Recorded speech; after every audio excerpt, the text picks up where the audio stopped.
Hello guys, this is Melody Bacanto. Welcome to my channel. Guys, gusto ko i-share sa inyo ang lugar ng Chakaloba dito sa amin sa Russia. Gusto ko ipapakita sa inyo ang ilaw sa baba. Ang ganda siya guys. Pag ganitong oras siya, makikita mo ang mga ilaw nila. Kaiba siya. So, bababa ako ngayon guys para i-share ko sa inyo ang sinasabi ko ng mga ilaw dyan sa baba. So, magsusuot ako ngayon ng gloves kasi guys, malamig sa baba. Negative 7 daw kami ngayon. Kasi kaninang umaga negative 12, ngayon negative 7. Pero malamig pa rin guys.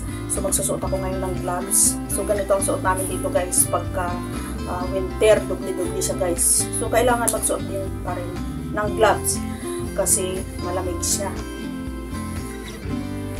Yan. Dubli-dubli yung suot namin guys. Yan. So ganyan lang siya guys. Kailangan magsuot ng ganito para hindi tayo lamigin. So, ayan siya guys. Dubli-dubli na itong suot ko. Ayan guys. Baba na guys.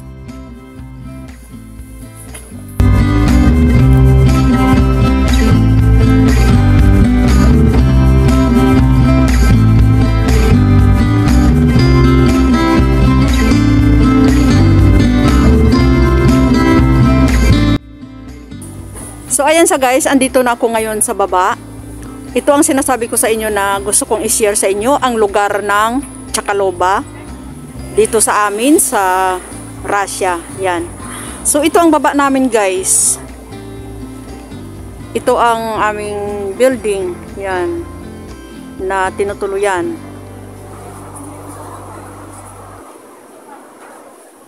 Ito naman yung store na binibilhan namin ng mga pagkain namin kapag kami ay dumarating galing ng trabaho. Pag gusto namin bumili, dito kami pumupunta. Yan.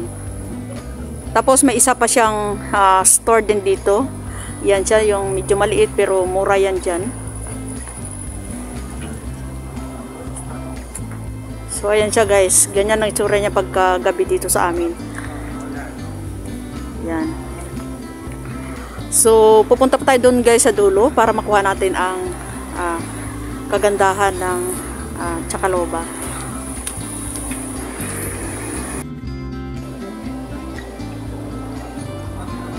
So, ayan siya guys. Ang ano niya, yung pinakaharapan talaga ng Chakaloba. Yan.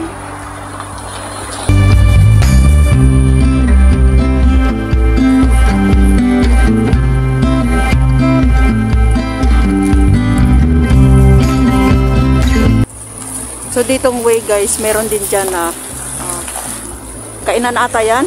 Yan. Fast food.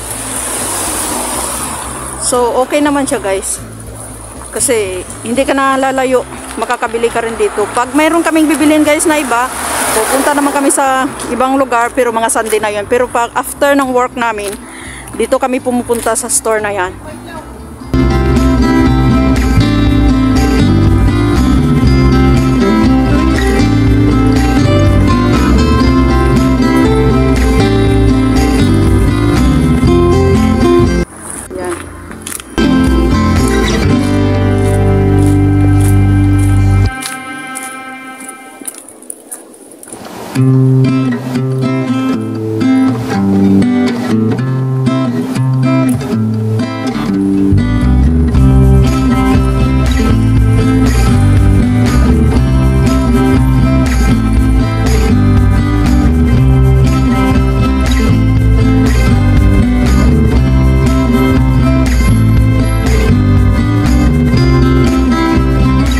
Hanggang dito na lang guys ang isi-share ko sa inyo na video dito sa lugar namin. Yan.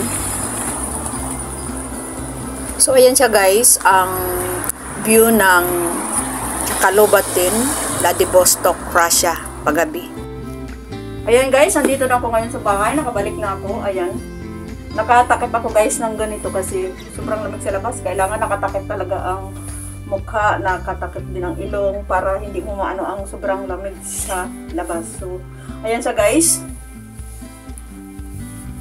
Nabili na rin ako guys ng babawin ko para bukas sa doon sa store na sinasabi ko sa inyo na doon kami bumibili. ng mga pangailangan namin sa baba. Ayan. Bumili na rin ako ng saging guys. Ayan. Bumili ako ng ganyan para buong bukas. At saka bumili na rin ako ng gulay. Ayan. Pagkatapos ko mag-video, nabili na rin ako guys. Saka bumili na rin ako ng orange, ng prutas yan. So, ayan siya guys. Yan. Napansin nyo guys yung aking bunit sa ulo. Kanina isa lang yan bago ako bumaba. So, dinala ko talaga yung isa para panigurado ba. So, sobrang lamig talaga. So, dinubli ko siya. Yan. Kaya dalawa na siya. Yan. Kaya lang kasi guys, pag hindi natin kaya, mag-cover pa tayo kasi mahirap pagkasakit, malayo sa pamilya. Ayan. Importante kasi guys, may ganito pagka sobrang lamig pag winter. Cover din sa liig. Kasi sobrang lamig pag negative na talaga. Minsan nga umabot pa mga negative 23, negative 30. Sabi pa nga nila mas mataas pa nga daw dati dito kasi hindi pa naman naranasan yung mga datihan yan. Sabi nila sobrang taas na lamig. Sobrang lamig dito sa Russia. So, kailangan talaga maglagay ng mga pangontra sa lamig, jacket. Yan. So, ganun talaga. So, hanggang dito na lang guys ang pag-share ko sa inyo ng video. Yan. Melody Bacanto. Salamat sa panonood nyo ng aking mga videos. Yan. Bye-bye!